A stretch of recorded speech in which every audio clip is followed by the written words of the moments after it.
calling all instructional coaches, curriculum specialists, teachers on special assignment, or whatever they call you. I'm Matteo Souza. And I'm Katie Ritter. As instructional coaches, we are often responsible for our own professional learning and can sometimes feel pretty isolated in our role. That's why we're here, bridging the gap with a wealth of tips, tricks, and building a community of coaches. So hit the restart button with us, Recharge your coaching batteries. and hopefully you'll leave feeling just a little bit less on your own coaching island. Hello again, dear listeners. Today we want to engage in some water cooler talk with you. Do people still say that, Katie? I say it. Do you say water cooler Yeah, talk? I don't know. You guys have been making fun of a lot of the words I've been saying lately, so maybe don't go by what I would say. I wasn't sure if that was going to land. We will tackle this year's trends in teacher PD, talk a little bit about AI, and get caught up on the coaching tea. Our guest today is Roxy Thompson, a seasoned educator with 13 years of experience. Roxy began her career teaching social studies before transitioning to an EdTech coach role, where she redefined the position to focus on coaching rather than training. Now, as the lead instructional technology coach for Peoria Unified School District, she spearheads efforts to integrate technology into teaching and learning. Roxy believes that professional development should be reflective of the dynamic and interactive learning environments we work in. And when she's not coaching, she enjoys running, hiking, and spending time with her husky Mac. Welcome to the pod, Roxy. Yeah, welcome back, Roxy. Thank you. I'm so excited to be We here. are so excited to have you here. So today, Mateus and I talked about having you on the pod because you're just doing so many wonderful things in so many different areas. So I feel like normally we have more of a focused theme for the episode that we don't have today because you're just all over the place doing awesome things. So this episode theme is really just let Roxy talk about all the amazing things that she does to help other coaches everywhere. So That's a really long title. I don't know if I can fit that in. I know you're like- gonna have to Yeah. shorten that up. But Sounds like a Taylor Swift song. You'll have to use like the first letters and make it like a oh, love Ooh, that. the Yeah. pop- Thank you, Roxy. We're Yeah. entering our Taylor Swift era. Okay, let's go. I love it. I'm Yeah. here for it. Okay, there's a couple of things that you have done that I would just love for you to speak to a little bit because a lot of times, especially when it's our coaches on episodes, a large district here in Ohio is nowhere near the size of your district that you serve. And I don't even know if your district would be considered large compared to some other coaches that we've talked to in different places. So I love the perspective that you're going to bring just in terms of if you could first start, like, how big is your school district? How many schools do you serve? And if you could also talk about the structure of what coaches look like in your district too, just to lay that foundation of understanding for our listeners. Yeah, absolutely. I am in a district that has 44 schools. We're a K-12 district. I serve all of them. I'm not assigned to any particular school, so I work at the district level. And then, so there's about, I think, 2,000 teachers in our school. We have different sets of coaches. We have content coaches. There's about, I think, 10 to 12 of those in the major content areas. And then we have instructional coaches that are assigned to specific campuses. We don't have one at every campus because they're only assigned to Title I schools. So I think maybe 20, probably about half of our schools have an instructional coach. And then we have another group of, they're called strategists, but they basically do coaching. And so that's our exceptional student services department. So those are like English language learners, gifted, and special education. So all of these amazing educators in some way or another coach and support teachers one-on-one, and then also are in charge of leading the majority of our professional development sessions. And then you are charged primarily with the support of the technology integration, blended instruction for all of the schools, as you mentioned, which is a very tall task. Could you speak to, I just love the way that you have approached duplicating yourself with how you've partnered with all those other coaches that you've described. Could you talk about a little bit about what you were tasked with when you were hired by the district and how you have worked with the coaches to amplify your impact across all of the schools in that way? Yeah, what was Nice is that this year, because it was a brand new position, I had a lot of freedom to kind of shape this role into what I thought it should be. I don't know if I would have done as well with that my first year coaching, but because I've been coaching for a while, I had a lot of ideas and opinions on what I thought it should look like, so it worked out well. But the first thing, like you mentioned, Katie, that I realized was like, I cannot do all this alone. This district is Yeah. huge. And so what I did have access to was this group of coaches. Every week they meet in something called coaching collaborative. Everyone gets together and there's usually like a topic. They're focused on some sort of PD topic and then some time to just collaborate together. So that was the first thing I cued into is like, okay, there's a space already set aside for when we come together on a regular basis. And so I started trying to think about how could I utilize that space and just how could I start building relationships with all of these coaches to act as like my little octopus arms into all of the different groups of teachers, especially thinking about my those instructional coaches who are there on the ground at those schools every single day. That was the first step, was getting to know all these coaches, figuring out where how they felt about technology, things they were already doing, and then where were those places where I could come in and support them and in the most impactful way this year. And what do you think what has that translated to for you? What in terms of so you're using that time where they're working to, what has been the topics or the focus of how you have been trying to tap into them? Yeah, so the first thing was to get on the same page about blended learning because that is an initiative for our district is to help our teachers use best practices for blended Mhm. learning, and technology integration in general. And so my very first session with them was just getting an idea of what was their past understanding of blended learning, because obviously I'm not the first person to come in and say, hey, people should do blended learning, Yeah. right? So we had all these different ideas of what it meant. So I was trying to establish that vision for us of what that was going to look like looking forward. But then a lot of the conversation has been about, okay, how does our professional learning model for our teachers what we want that to look like? And that's been a big conversation that we've been having this whole year is just like, how are we modeling the things that we want to see? And some of that came out of the national EdTech plan that came out this year. Was good timing and everything that was going on because I had something to really anchor into that wasn't just my Yeah. opinion.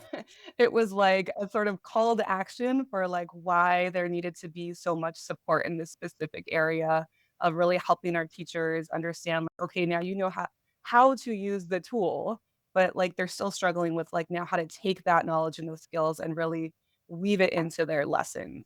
And I- we talked about how we could be the models of that in our professional learning because those are like our little classrooms, right? And so we can show them what that should look I like. love that so it's just so smart.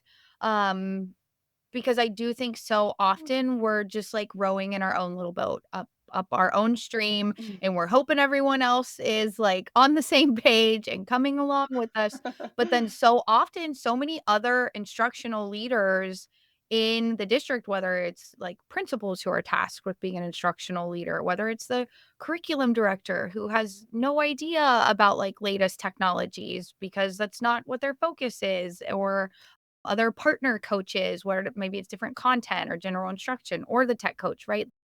And we don't even talk and speak and approach things the same way, which really provides very conflicting messages to our teachers and overwhelms our teachers even further. So I commend you for recognizing that and starting there because it is a need that we have across education. So I would challenge any of our listeners to think about if you are in a larger district, if you do have other coaches, whether they're doing the same type of coaching role as you or they're coaching something else, make sure that you're all on the same page first. Because if it's one person's telling you go left and the other person's telling you go right, teachers just end up feeling like they're in this little tug of war.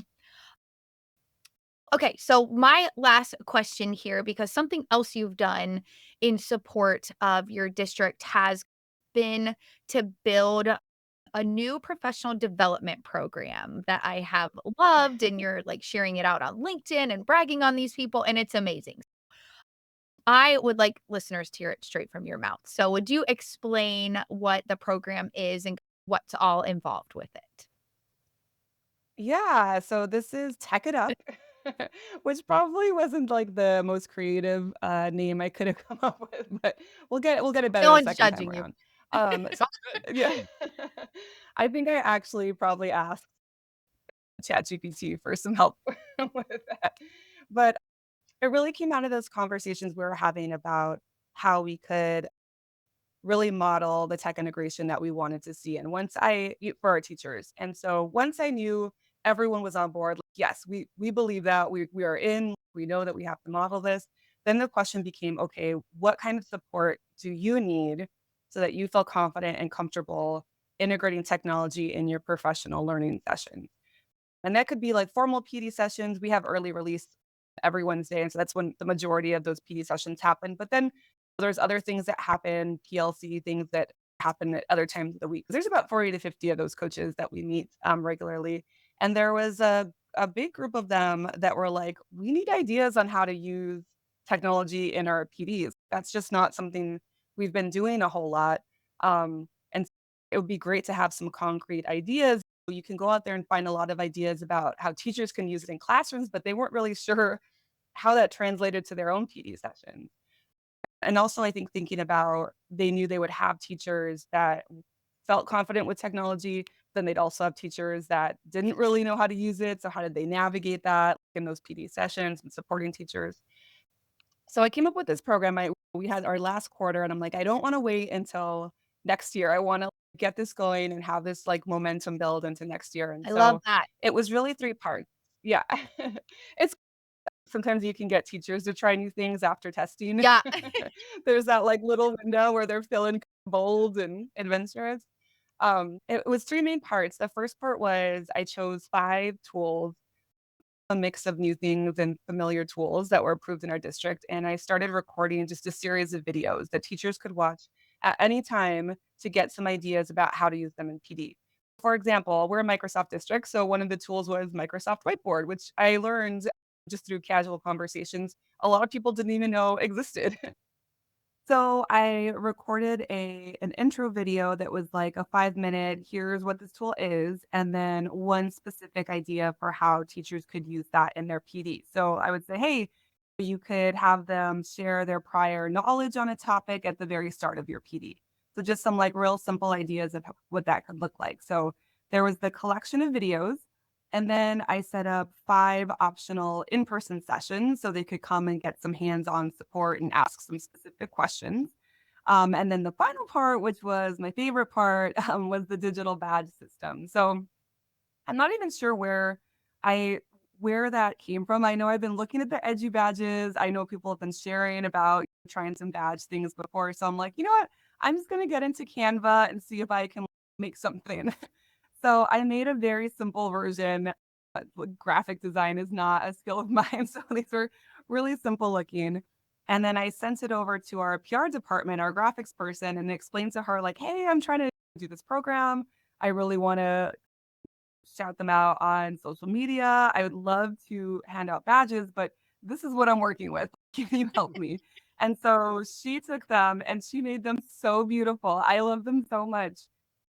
And so every time a coach tried a new digital activity in their PD, they just filled out this really simple form and just told me what did they try and then how did it work for you? And that was it. And then every time you tried a new activity, it didn't even have to be a new tool, just a new activity, you got like a new badge. And I wasn't sure how it would go over at first. Would they be like, who even is this girl with her with all digital badges? But it was so much fun, and they got super into it, and there were some friendly competitions of people that were like, "I wanna earn all 5 before that person earns all 5," and I had one girl that, like, printed it out or I don't know what she put it on and had it on a sash and wore it to one of the meetings. People put them in their signature lines. It was so much fun, and I already have people asking me, "So what are we gonna do next year?" Or, "I got all 5 badges. Are you gonna make some new badges?" It was awesome, really awesome, and The in-person sessions started off with me being like, here are some things you can do. And then by the second or third one, it was just this like group of people like sharing all these ideas. And I learned things from some of them that I didn't even know you could do with some of these tools. So it really just morphed into this space where a bunch of us that were like nerdy about tech stuff, which it turns out is not just the tech coach, it's involves a lot of the other coaches. We're just sharing things. I have coaches that are some of them took the things I put in the videos and then used them, and so that was awesome, but a good number of them just ran with it and did their own things, and so I had a math coach that does these cool escape rooms with her teachers. I have a group of teachers that love ThingLink, which I hadn't seen, I don't think since, like, coaches camp, and so they create these really fun, like, station activities for their teachers, and so it's just been awesome learning, all the cool things they're trying, and then the feedback they're getting from teachers that are like, "This was so much fun, and I wanna try to do this with my students in the classroom," which is obviously that was the ultimate goal, right? You wanna build up our coaches' skills and get them feeling comfortable, but really what we want is to see that then translated into the classroom, so, yeah, it's been so much fun. I love that so much. It's like the most beautiful success story. And I also think it's a great thing for people to take away to think about as coaches, we're often so focused on directly supporting the teacher, which is ultimately what we're there to do. But I think this is a great way, especially for coaches in really large districts, that like there's no way you're going to support every teacher in that district. They're barely going to make a dent if you only focus on individual teachers. I just think it's such a good example of how you can target support to those instructional leaders, to other people who have the ability to make more granular impact and support them. So I love that because I think we leave a lot of people in those positions out of the fold when it comes to training and support, i.e., here's this podcast to provide support for coaches because a lot of times they don't get it elsewhere. Love it. You are just a freaking rock star. I was trying to think of, okay, going into next year, like what's going to be the next thing in the first quarter. And I happened to be listening to the episode you had on about the tech madness. Oh, That was like driving in the car. And I was like, oh my God, I literally want to pull over right now and pull my laptop and see this thing because they were talking about it. So when I got to work, I pulled up and saw their little basketball court and I was like, this is amazing. Yes, I can do a version of something like this for next year. So I got my wheels turning already about how to maybe repackage that and do a different theme. But I loved that idea. oh, So I love it. Yeah, they'll for be the honored to hear future. you say that. Yeah, that's such a wonderful experience. Yeah. That's great. Thank you so much for sharing that. Okay, so Yeah. back to the water cooler because I have questions now too. I wanna talk a little bit about another big trend. You mentioned I'm next just year. happy to hear you say, "Back to the water cooler." The water cooler. That's how I framed this in my head. Anyway, um, you mentioned next year, preparing for next year, and I think one of the big things that is on everyone's mind is AI and the role that it'll play next year. And you have Yep. been working on setting up an AI guidance for many Arizona schools. I know that's something that a lot of the schools are doing and thinking. Share with us. What was the process like? How did it start? And then we'll learn a little bit more. Yeah. So back in the fall, I started seeing some of the states were coming out with AI guidance that was coming out of their Department of Education. And I just started posting about it. I really was wondering, like, why is it that some states are getting out ahead and trying to lead, and some states are waiting behind, which is the same dynamic we're seeing with districts, right? There's some that are like getting out there and doing things, and then some that are just in that wait and see. So I've been posting about it, and a colleague that I knew just from the EdTech world, Dr. Leanne Lindsay, reached out to me and said, "Hey, I'm gonna write. Do you want to write state guidance with me?" Was like the text I got, and I remember having this moment where I was like, "What? I don't know any. I can't write guidance. Someone, when I said someone should write guidance, I meant someone knowledgeable. Yes, someone that's been studying AI for a decade, or I don't, or is doing their district is really spearheading something. And so I was, I don't think I'm the person that should do this. And then I thought, you know what? She knows I'm not an AI expert. That's obviously not why she reached out to me. Like she knows what I do, and so there must be some perspective that she thinks I could bring to this. And if I sit around and wait and hope that other people step up and do this, it might never happen. So I was like, yes, I'm in. So she works out of one of our universities, Northern Arizona University. So it's like it's part of that university. So it's not coming from our state department. However, we did have someone on the team from the state department. So it has a little blessing to give it a little bit of credibility there. But we did a survey to see what districts were really looking for. And a lot of them were like my own district right now, where we're not saying no, we don't have things blocked. We see that this is in the future, and we're thinking about what I always say is we're having conversations about having conversations, right? But it felt like we were waiting for someone at the state level to just give a go do it or a thumbs up or a something where they would feel a little bit safer taking those first steps. And once we did that survey and got some feedback, we used that information to guide our thinking. And we met together for 2 full days in this little room and talked about what we thought education should look like in the future, how we thought about AI, just these like amazing conversations that we had about what we hoped for the future of education. And it was really inspiring. The team had just amazingly brilliant people on it. So that was a little intimidating for me at first, but it was such a great learning experience. And then we each kind of took a section and then it became clear, like, okay, now I get why she asked me and like where I could provide some guidance. And so I worked on the teaching and learning section, which included teacher use cases, student use cases, stuff about academic integrity. And I remember at one point saying to her, I'm really struggling with trying to write this without getting on my soapbox about what I think. And she was like, basically said, Roxy, this is the time to get on your soapbox. Get on it. We're making guidance. Say what you want to say, how you think it should look. And then I was like, okay, all right, I got it. And just unleashed like all the things that have been spinning around in my head. That was great. And then we got different groups of people to review it. And then we made some edits. And it launched, I think this was last week. I can't even remember now. In the last couple of weeks, we had the official launch. And so we had like this in-person event where we were on a panel and kind of talked about like our favorite parts and then this big webinar to launch it out to the rest of the world. So it's been really great. My district was really excited that we had someone that I was on there. So they got put Peoria as part of this project. One of my board members was on the webinar launch and was like, "Oh, this is exciting!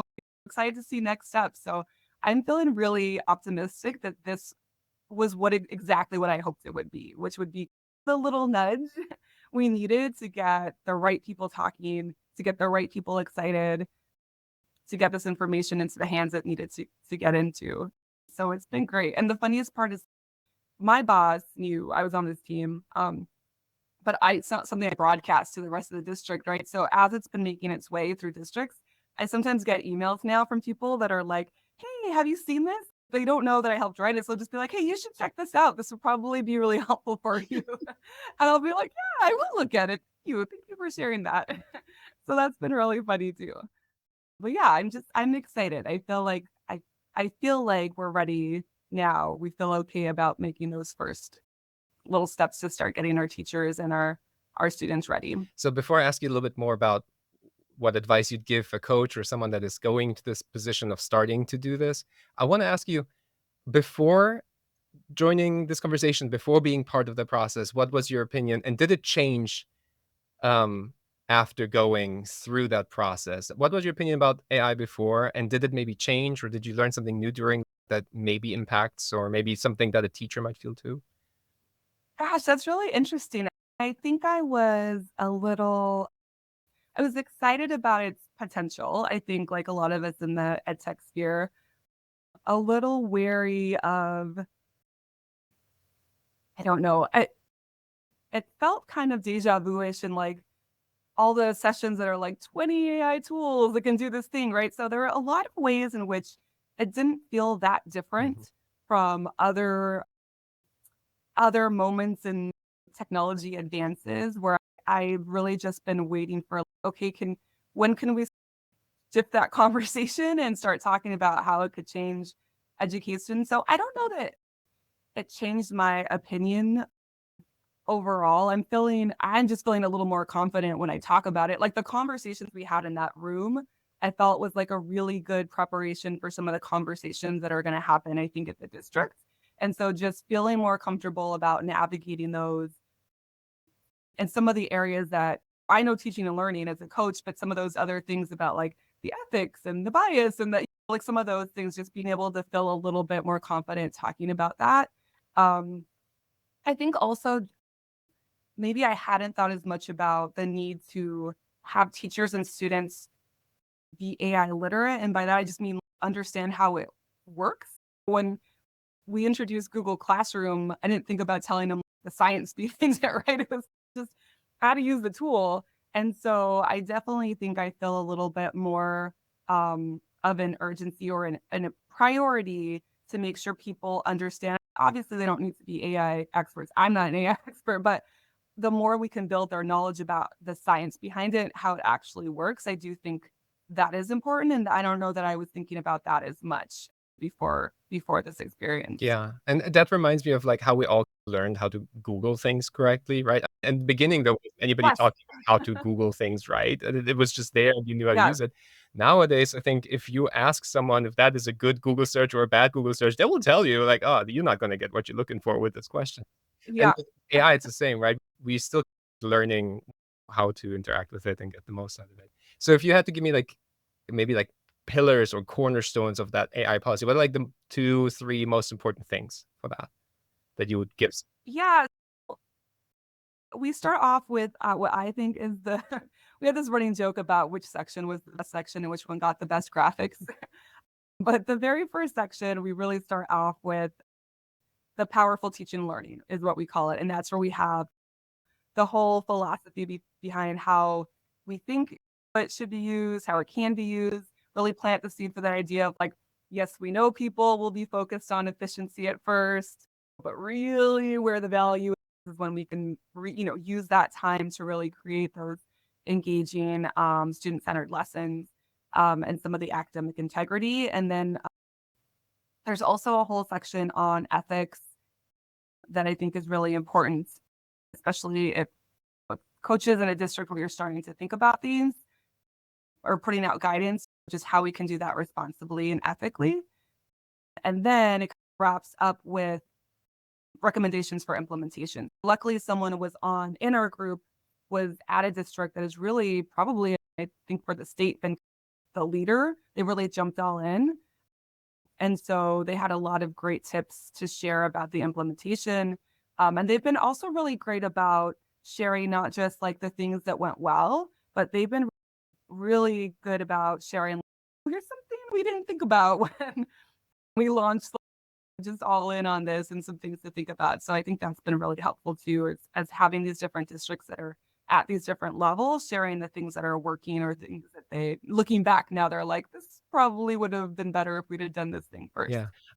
Last one, I wanna know, what is the advice you would give a coach that is maybe in a district that is a little bit slower to the process? They're, like, either not maybe they're ignoring that problem till now, or they're still missing it. Yeah. What could you give as, like, a tool or a tip to a coach that is helping a district in that situation, or how to have these conversations with teachers? Yeah. I think it's so funny because Leanne, the woman that led the group, always jokes about Roxy kept on complaining on social media. So I reached out and added her. And I'm like, it's so funny. Like, I really was, without thinking about it, just like poking the bear. Like, when someone at IDE or our State Department going to do something? So I think there is some truth to that. Is there are a lot of ways in which just sharing thoughts and sharing ideas and sharing articles you're reading, I think, can help you make connections with people that I think will help you in ways you maybe didn't think about. And at least it shows that like you're someone that's interested in this. So if an opportunity does come up, maybe you are someone that will think about reaching out to be part of that. I really felt my district, and I think this is similar to a lot of districts, was waiting for something at a state level to come out to give them that go ahead. If there is any way, if you're a coach in another state, that you can make connections with someone at that State Department or some other organization and just see who's talking about this, who would be involved if this was going to happen. Are there committees that are starting to be formed? Can you put your name on a list to stay in the loop? So I think just reaching out to those different organizations and finding out who's interested in this and where is the movement happening. And then connecting with people in other districts where there is movement being made and just asking them, like, how did this happen? Who decided this? Like, how did those conversations start? That was a conversation I had with the educators that were at that one district that was really leading the charge. I was like, talk to me about where did this start? Like, how did you get this going?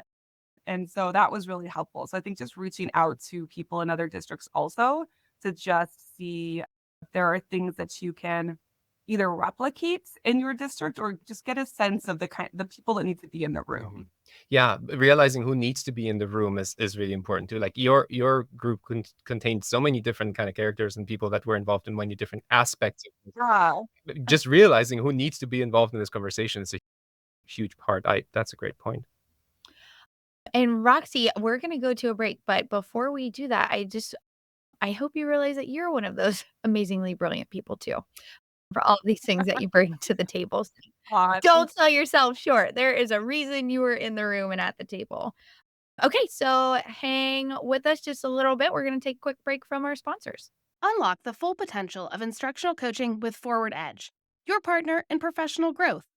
Instructional coaches play a vital role in supporting teachers, students, and administrators across the district. And research consistently highlights coaching as a powerful catalyst for improved teacher instruction and enhanced student achievement.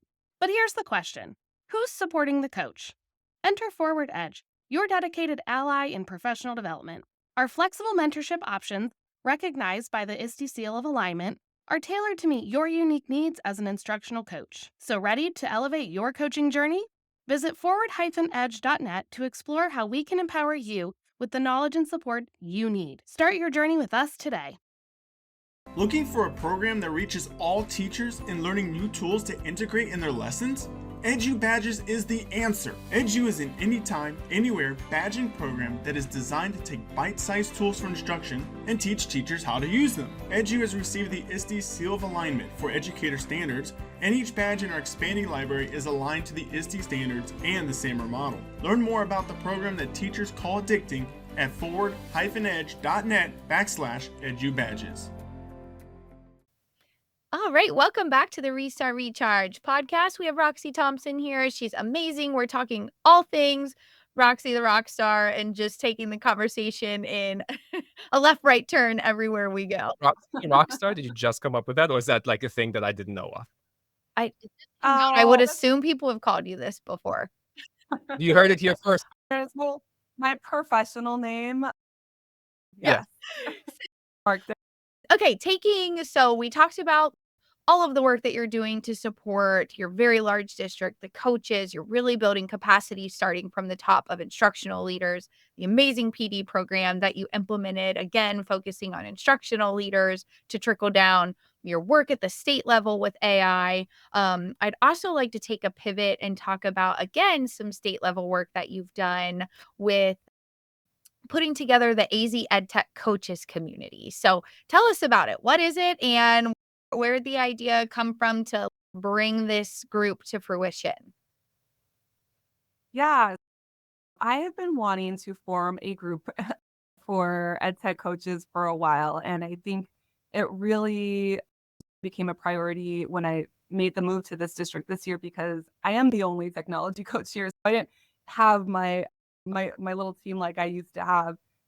And another shout out to a podcast, but someone that was on the podcast, Emily Heller, I remember was on an episode and she was talking about all the amazing things that she and her coaches are doing in her state, the certified coaching program and everything they're doing to advocate for coaches and support them.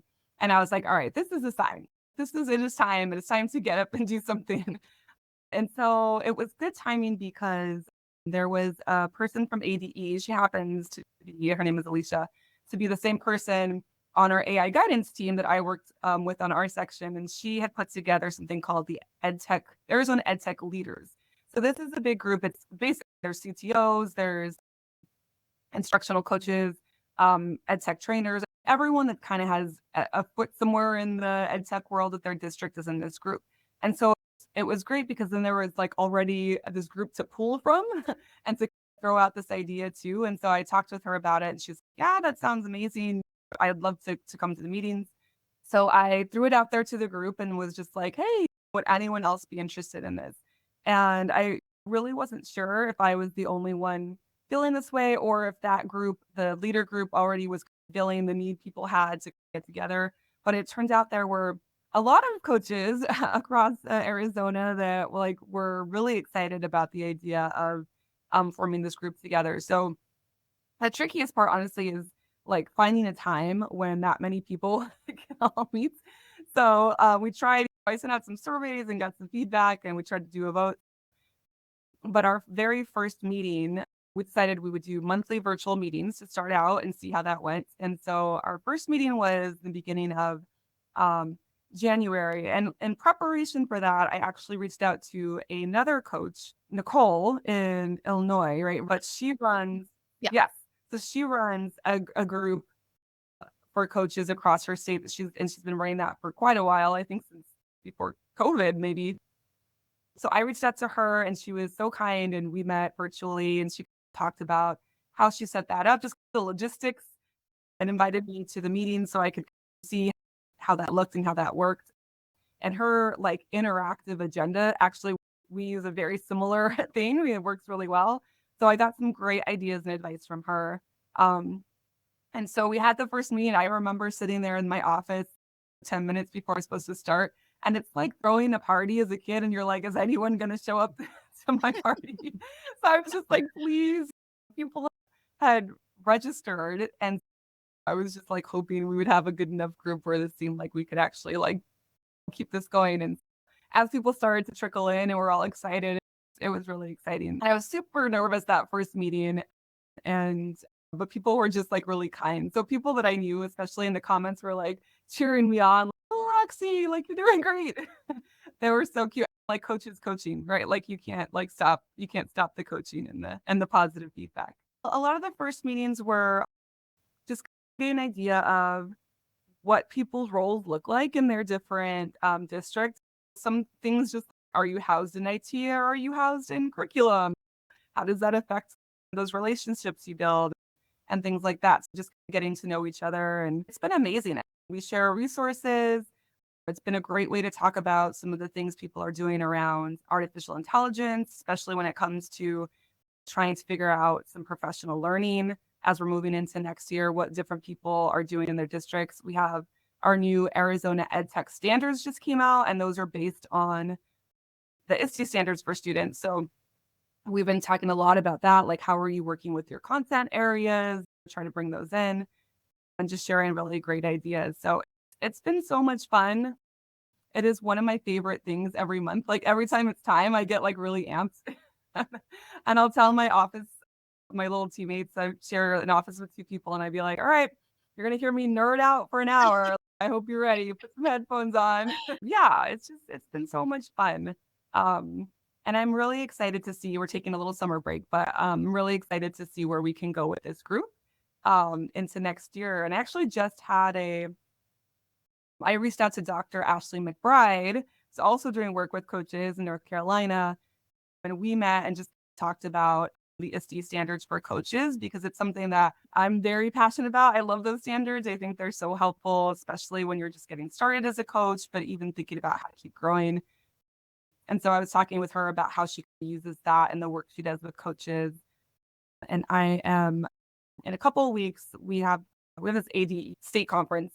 And so I'm actually leading a session on the ISTE standards for coaches and just getting them out into the world, but also thinking about like how these can help us really bring those new ed tech standards for students into fruition, right? Because yes, we will have some teachers that learn about them on their own and run with it, but there's so much that needs to happen in the background, right? Set the stage and set the foundation for allowing teachers and empowering them to bring those standards in. Yes, I'm really excited about I that. am just truly so in awe of what you've been able to accomplish. I should just be so proud of all of this work that you are doing. DP. Roxy for Secretary of Education. Yeah, absolutely. Yeah, we'll spearhead that campaign. We're there for Yeah. that. All right, Roxy, we always end our episodes with the 3 takeaways for our coaches at the end of the episode. A couple of things that they can take away right from here. What you got for us? One, I'm gonna give a little hat tip to Katie because I think you posted this. I think maybe it was like an anniversary of like a job anniversary, but it was this quote about doing things before you're quite ready to do them. And I've really been thinking a lot about that quote this year. I feel like it's really been the theme is just like the AI guidance, the AZ EdTech Coaches Group. Like these were all things that I had a moment where I was like, am I the right person? I'm not sure. There are people that know more about AI or that have been coaches longer or whatever. Is this really something? But every time I was just like, nope, no one else is doing this. You're gonna step up and do this. And even if it doesn't go perfectly, you're gonna learn from that and grow from that. That's one tip I would give is just do things before you feel quite ready to do them. Was the gist. A second thing I would say, and I think this maybe comes from like a coaching camp session years ago, is just this idea of like when we're hitting a place where you're like not moving things in the way you would like to see them go, is to really start listening and cueing into how your goals align with other people's, right? People that you're trying to convince to do something. And I think about AI things, listening to what matters to the people above you that need to give the thumbs up or need to sign off. What do they care about?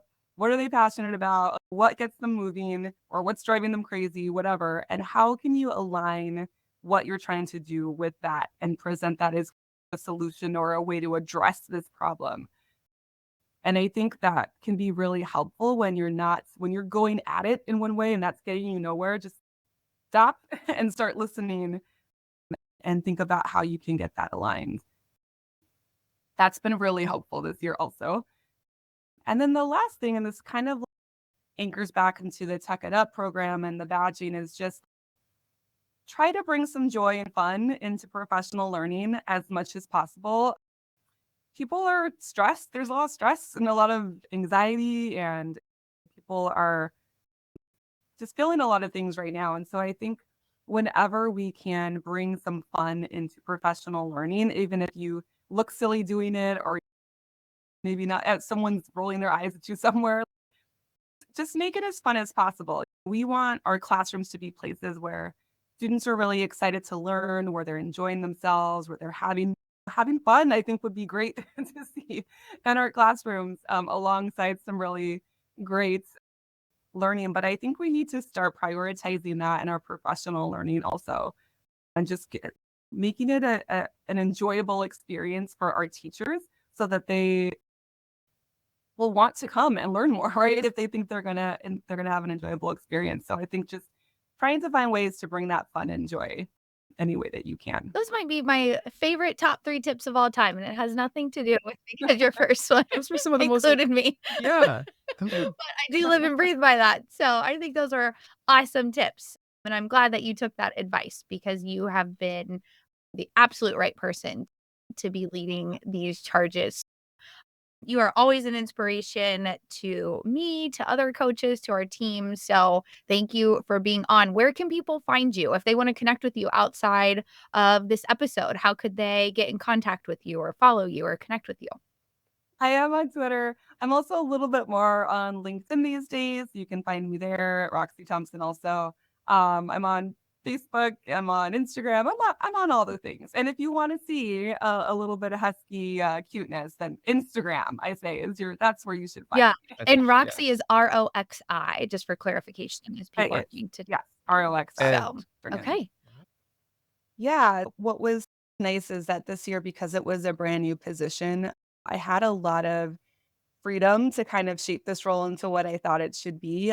I don't know if I would have done as well with that my first year coaching, but because I've been coaching for a while, I had a lot of ideas and opinions on what I thought it should look like, so it worked out well. But the first thing, like you mentioned, Katie, that I realized was like, I cannot do all this alone. This district is Yeah. huge. And so what I did have access to was this group of coaches. Every week they meet in something called Coaching Collaborative. Everyone gets together and there's usually like a topic. They're focused on some sort of PD topic and then some time to just collaborate together. So that was the first thing I cued into was like, okay, there's a space already set aside for when we come together on a regular basis.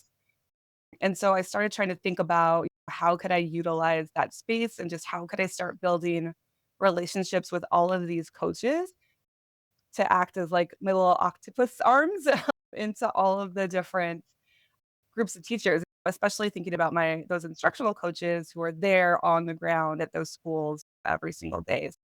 That was the first step, was getting to know all these coaches, figuring out where how they felt about technology, things they were already doing, and then where were those places where I could come in and support them in the most impactful way this year. Awesome. And then I also want to give you a shout out too. You've written a number of Edutopia articles recently, which is like huge deal. And again, just like making waves and changes all over the place. Also go check out some of Roxy's Edutopia articles too to stay up to date Yeah. on I feel like you've written on a variety of topics. Most recently it was about a PD program and some strategies that you were using. Yeah. A lot of things about choice and PD. I will say when I look back and I'm like, oh, there's a theme here. a lot of I have a lot of passion about providing our educators with choice whenever possible. Great. That's awesome. Roxy, thank you so much for being here, for talking to us. You've been so knowledgeable. You've given us great advice. Best water cooler talk I've ever had. Probably the only one I've ever had. But listeners, if you want to follow us, you can find us on Spotify, Apple Music, Apple Podcasts, that thing. And yeah, leave us a review and say hi to Roxy anytime. Thanks. Thanks, Roxy. Thanks for spending time with us today. If you found this episode helpful, please share it with an educator friend. And connect with us on social media at RRCoachCast to let us know what you thought of the episode and what topics you want us to discuss next. New episodes drop every other Tuesday. Be sure to subscribe to Restart Recharge wherever you listen to podcasts. So press the restart button. Recharge your coaching batteries and leave feeling equipped and inspired to coach fearlessly with the Restart Recharge podcast. A Tech Coach Collective.